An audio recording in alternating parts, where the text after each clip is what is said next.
the program is going to try to answer one compound question, and that is why Zoom? Who is the host? You or the court reporter? There are companies out there.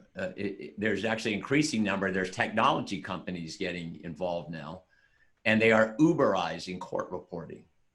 One of the first ones out there to do this, and has already become very large, is a company called StoryCloud.co. StoryCloud.co has it only hires court reporters on an hourly basis, and it follows an Uber platform completely. Just a second.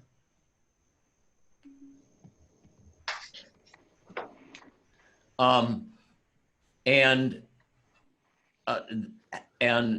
these platforms, although we call them Zoom, it's not just Zoom. There are competing programs, Webex, but Microsoft Teams. But we also have proprietary products coming in to host these. And these proprietary programs are being developed so that they can interface with Zoom or the other more popular ones.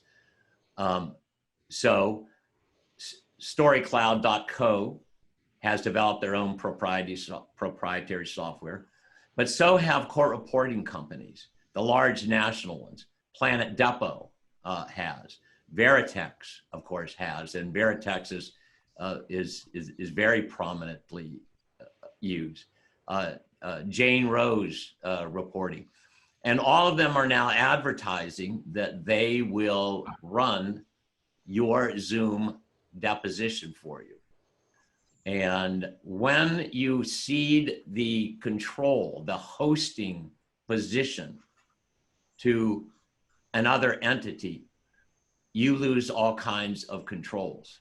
And the only way for you to hold on to that control will be to become relatively techno-savvy with respect to the Zoom platform. You have to actually understand how to use it, or you are going to be at the mercy of a court reporter who perhaps, according to their advertising on the website of their company, is an expert at it, and perhaps they're not. You would think that the cost goes down for this. And if you look at the overall cost structure, of course, Gap would no longer be paying for your airfare or your hotel room so that you could go off to another city and do depositions for 3 or 4 days. And there is a cost saving in that. But at the same time is when it comes to Zoom, there are additional costs that are there, and the court reporting companies are charging them. Unlike the tech companies that are coming in, like StoryCloud.co, they are providing a court reporter, a Zoom technician, and when I say Zoom throughout this, I'm only talking about remote streaming video conferencing platforms. That's the same as you might refer to a Xerox machine as a copy machine, despite the fact that there's many other copy machines out there. So it's just, I'm just generically using that reference. But the tech companies will assign a court reporter, a Zoom technologist. They will troubleshoot for you 48 hours before the deposition. Some of them, such as StoryCloud.co, and I'm making reference to them because I've been talking with them about what it is they're doing. They are just rocketing to the top of the Uberizing of the court reporting industry. They will actually, in addition to that, set you up to do mock Zoom depositions. All of this is all just part of their flat cost structure, which currently is for a deposition on the record time of up to 2 hours, it's $500. Includes everything, includes your transcript, You go from 2 to 3 hours, it jumps to 600, and so on. In the meantime, I have contacted all of the national court reporting companies and was very surprised to see almost no inclination to be competitive with something like StoryCloud.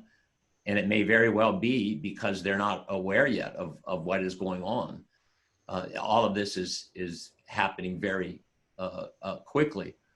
And they began quoting these prices for me. Okay, the stenographic reporter is this much. If you want to use Zoom, then there's an add-on for this much. If you want to have a technologist, then there's an add-on for this much. And these weren't small numbers. They were coming in at $250 and $300 a day per each of those. If you want to do troubleshooting before then, and on the most expensive one, it came out that it was going to be $1,000 for a 2-hour deposition. That's cost prohibitive. So so back to the question, why Zoom and who is the host? You have to be very careful of who is going to control these, because once you give that control over to somebody else, they are going to be running the show. The question then is, in terms, because I've talked to a lot of lawyers who ask this, why should I go to all of the trouble to acquire the know-how in this Zoom technology when there are court reporters who will do this? I answered that one already. You don't want to give up your hosting, but more importantly, it can be $1,000 a deposition. Suddenly the price is going up. But B, if COVID-19 is going to go away and we are going to return to what is now being referred to as the before times.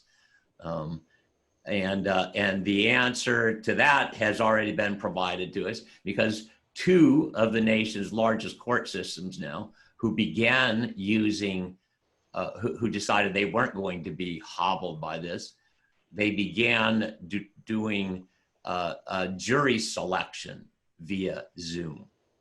And when I say via Zoom, I mean Zoom as in the Zoom product. There's a very strong bias for Zoom, not just because of its name, but because so many people have that now. And they found this out by doing juror interviews. How many of you have Webex? No hands. Skype? No, not really. Zoom, every hand going up, because it became very popularized. So the question then is it going to go away? The Broward County, Florida, and King County in Washington have both announced that no matter what happens to the pandemic, they are never going back, and henceforth jury selection is going to be by Zoom. That the response rate in terms of jurors participating, jurors not trying to get out of it, and then just juror feedback and the reaction, the feedback from the lawyers in doing that. The idea is, why should we at all, virus or not, be dragging these big jury veneers? I mean, those of you who've done jury trials, you know what that is. Depending on the case, Stephanie and I have had cases where we are so skeptical, or the court was, of how many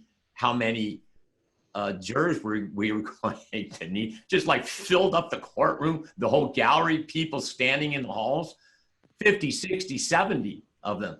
And the courts don't want to bring them down anymore. That gets then to the depositions.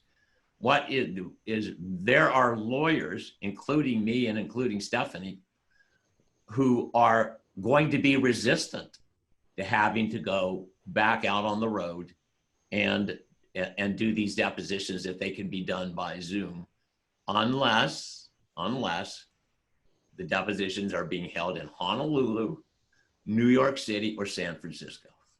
So if they're junket cities, okay, but gone are the days where we're going to go to a lot of other places around the country.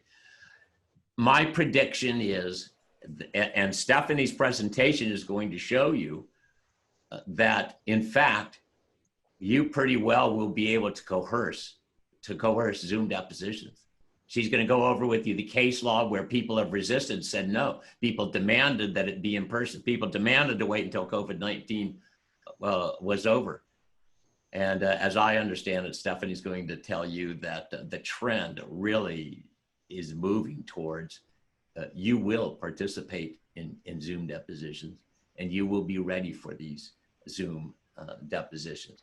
So as a result of that, if you're a litigator or if you have responsibility for litigators, you're going to need to acquire some basic know-how in this technology.